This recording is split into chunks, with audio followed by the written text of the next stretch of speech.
Hello everybody, hope you're doing well and welcome back to another video. This is going to be a review of this incredible book called Landbridge, Life in Fragments by Idang Trung. I read this in August as a ebook e-arc that I got through NetGalley, and I am extremely privileged to have been able to have been a pre-publication reviewer of this book because I just absolutely adored it.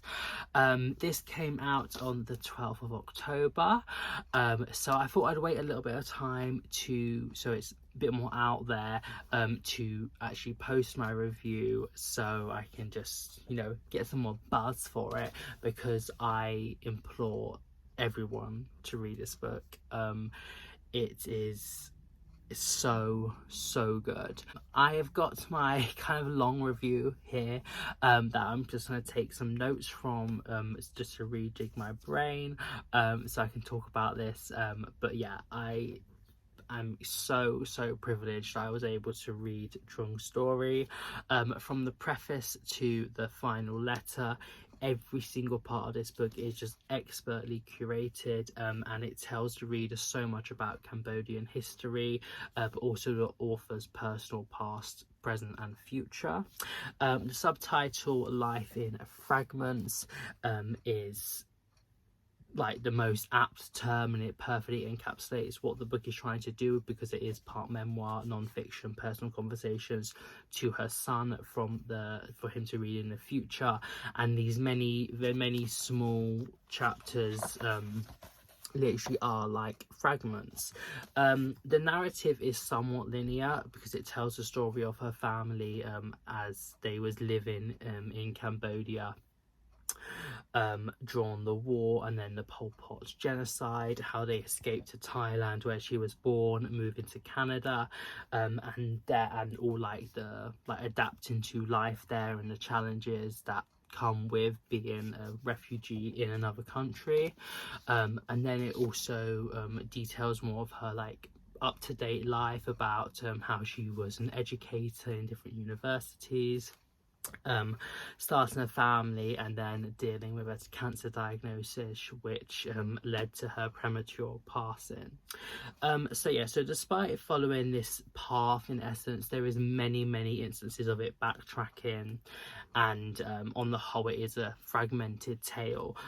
This method of telling her and her family's story, I think, was incredible, because the prominent message that she's trying to show is how the diluted culture, in a sense, and the tormented history of Cambodians and the diaspora community has made so many people feel fragmented in their life, and I just think that the way the book is presented highlights this message really well. Although I have said I love this book, it's quite hard to say I love it and I enjoyed it, because the contents is not the nicest, obviously, considering what I told you what it's about. But what I didn't gain in pleasure from reading, I enjoyed being educated in a topic I knew extremely little about, and I completely head over heels fell in love with Idang and her family. The balance of memoir and non-fiction is perfect. I learned so much about the history, but I was also able to get to grips with the person behind the storyteller, and it was a reading experience that I have never really come across before. Another thing I really loved was that Trung doesn't shy away from the telling things as it is. She recognizes that there are nuances with the hindsight and a contemporary lens, but she does still articulate her point very well.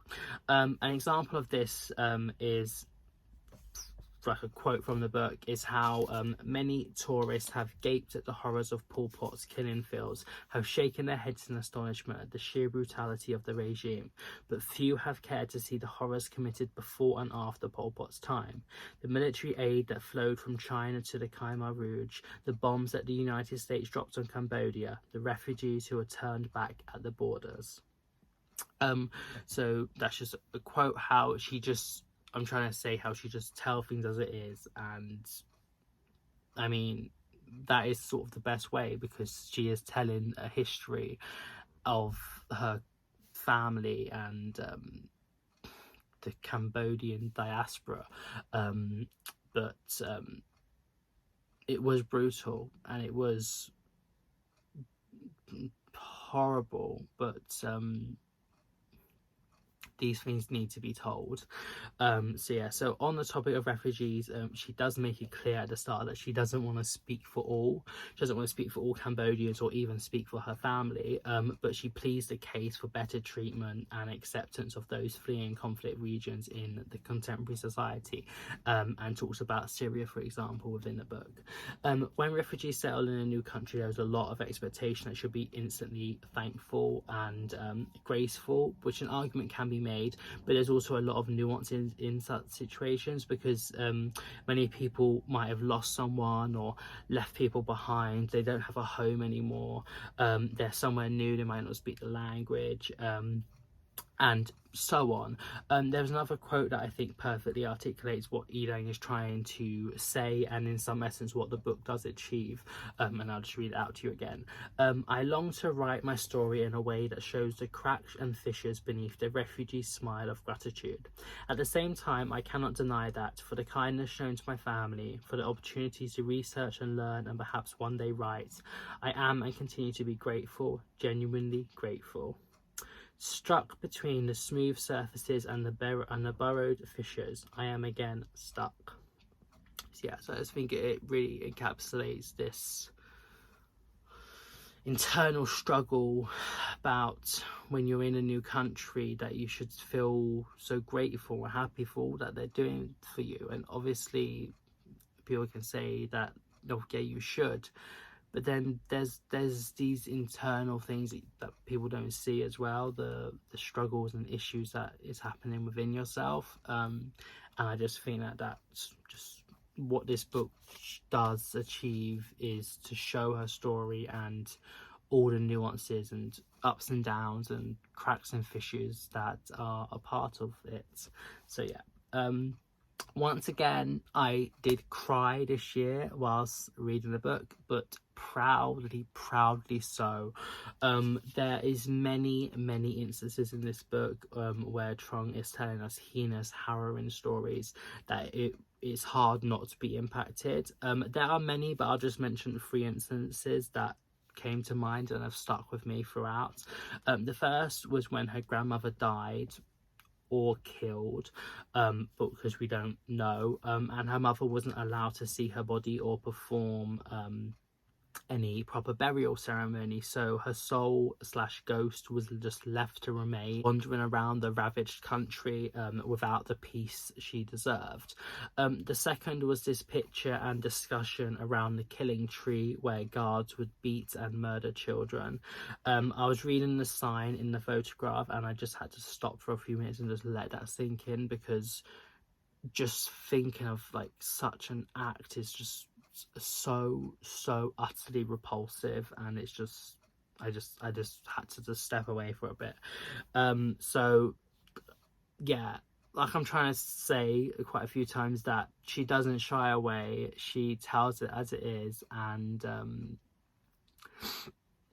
I feel like although it's very hard to read, you should read it and you should understand the things that people went through, and the history, no matter how brutal and harrowing it is, but it's still someone's history, and that's the key point. And then a final part that I felt was just so emotional, and before I was just rereading my review, and I actually started crying again, because it was all flooding back to me. So let's see if I can get through this without crying, but let's just see. Was the letters that Edang began writing to her son Kai. I'm tearing up. They started out so nice and I absolutely love them. They have updates on like how things are going with her little baby boy, and there's some issues, but it's mostly good. But then her cancer diagnosis came, and she began writing letters for him to read in the future, because she knew that she wouldn't be there for him at that time. They chronicle things about coming of age events like school and starting a family, but the main thing she wanted him to know was that that she would always be part of him, and that her family will love him and everything, and there's a hope for him to retain his cultural ties and goodness. So these were bittersweet but so beautiful, but extremely heartbreaking as well. And when I tell you I wept, literal floods came down. It's hard to shy away from just the injustice, in a sense, that this horrible disease got to her when she was such an exceptional, incredible person. And